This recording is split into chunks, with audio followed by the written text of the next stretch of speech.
Oof, tough break, Logan Jr. So what are you thinking for next shot? Are you thinking like a 2-1? Or are you thinking maybe slowing on your ball speed, let it pick up? Or what were you thinking there? Nah, man, I don't believe in any of that. I'm just going to throw it a little bit harder on this next one.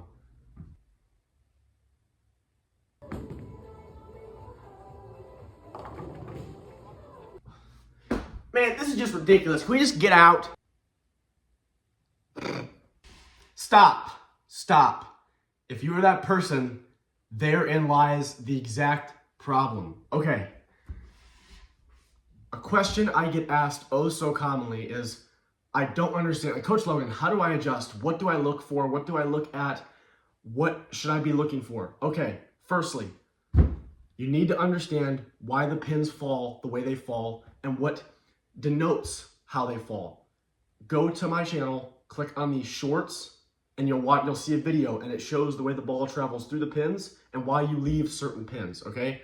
I'll go into that more in depth in a later video on how there's no luck within the sport of bowling, but that's for a later date. So firstly, we need to understand what it is that we're going up against. So throughout the entirety of this video, I'm going to discuss things as a traditional right-hander and on what most of us bowl on, which is just your traditional house shot, okay? So right here, I will blow up a photo of what your house shot looks like. So if you notice, the center of the lane is a darker blue, and as it kind of expands into further throughout the lane, it gets a little bit lighter. So that denotes the actual like volume of oil within that section of the lane. So if you notice, it kind of makes like the very tip of it where the oil actually cuts off, it kind of looks like a house, like the shingling of a house. So what that means is more of the oil is concentrated toward the center of the lane and less of the oil is concentrated toward the outer of the lane. And as you get closer toward the end of the lane, the oil actually cuts off completely. So when your ball is rolling down the lane and spinning and trying to hook, the more time that it's spending in that oil, that's less time it's spending building friction and actually seeing that friction and deciding to hook. AKA, the more I throw that ball throughout the darker blue, the longer it's going to wait until it wants to hook. AKA, for us, hook less. So now that you understand that, you have to actually know what to look at. So I actually was just at the bowling alley a little while ago with some of my buddies, and they actually had no idea what they were even looking at in the first place. I asked them, what are you looking at? And they said, I don't even know what I'm looking at. Okay, everybody will have a different answer for this, and some people actually do bowl without looking at a more designated target. However, I am a huge advocate on finding something to target. Now, some lanes will have different things. For example, there's dots before the arrows. There's rangefinders outside of the arrows. However, not every single lane that you come up at is going to have that. So for this sake, I will always prefer and advise for the people who are picking up the sport and are trying to get better to look at the arrows, because those are in the same spot. They never change and they're always on the lane, as you can see here. So it's one thing to look at the arrow, and it's another thing to actually get your ball to go over said arrow. So if I'm looking at the center arrow and I throw my ball over the center arrow, great. Do you have any idea what's going on beyond that arrow? I like to think of a fundamental of shooting, and that's to know your target and what's beyond your target. So before you even step up, think, okay, if where I'm standing right now goes over that arrow, if I hit my target, where the heck is my ball going beyond that? Because that's the part that we care about. If I'm standing in the middle and I hit the middle arrow and I have a hook, well, the ball's gonna hook to the left side of the lane and not hit anything, right? So clearly, I have to match my feet up, and you have to know how much revolutions and angle of rotation you're creating with that bowling ball and your speed. And once you get that concept of that, then you'll kind of know, okay, this is around where I have to be throwing. But you and I both know, if you're a more experienced bowler, oil is getting moved around, which again, we'll discuss that in the next video that I'm planning on posting later on. But it's very difficult to grasp some of those concepts until you go out there and practice and experience it. So just think, okay, know my target and what's beyond. Draw a line from where you will end up at the foul line over that arrow and see the direction that that ball will be traveling.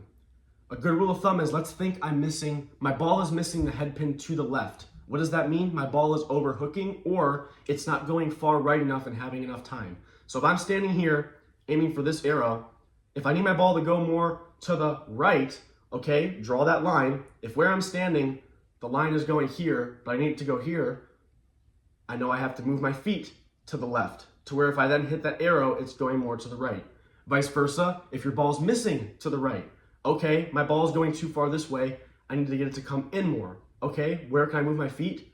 To the right. Move in the direction of your miss. Throwing it harder, as I kind of showed in that example, which I've heard way too many times, that was doing the opposite for Logan Jr. in that scenario. More speed means less time that it's spending on the lane. So, sure, I could move left if I'm missing left, or I can move right if I'm missing right, or I could even accompany or instead just change my speed. If I throw it slower, that means it has more time on the lane, that it's building up that energy, aka seeing more friction longer, so it's hooking sooner.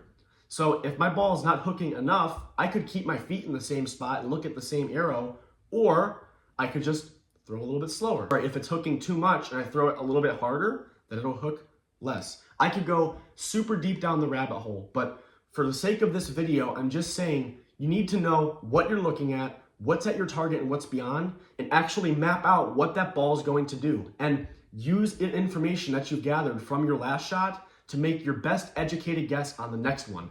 No professional, no league bowler, nobody will tell you an answer that is 100% correct. That is undeniably false. All it is a series of educated guess, and the professionals utilize and leverage their past experiences they have with bowling to know, okay, in general, if I start around here, I'm kind of close, and then they can go from there. That is all it is. Bowling is a never-ending puzzle that you will never, ever have all the pieces for. Because trust me, just when you think you have all the pieces and you think you figured it out, you can lose it just like that. Constantly adjusting as the oil is changing, and changing where I'm standing, changing where I'm looking, changing the arrow I'm moving at, and making a drastic change, changing my balls, one that hooks later or sooner. It could go endlessly, but just remember, I need to envision what I'm looking at, look at my target, align my feet and ball speed and everything I do off of said target that I plan on doing, and actually execute it.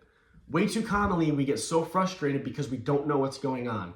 And now that you have a much more firm understanding of what's going on, and it makes it not only easier to remedy these issues and bounce back and start striking more, but it also makes you a lot more grounded, a lot more at peace within your mind, and that makes it much easier to actually reflect on what's happening instead of falling into that ER, which I discussed in one of my prior videos, go check it out, that we discussed earlier. So again, any questions, please leave it down in the comments. I'm more than happy to help, and I'm super duper excited to continue uploading on this channel. But for now, peace out.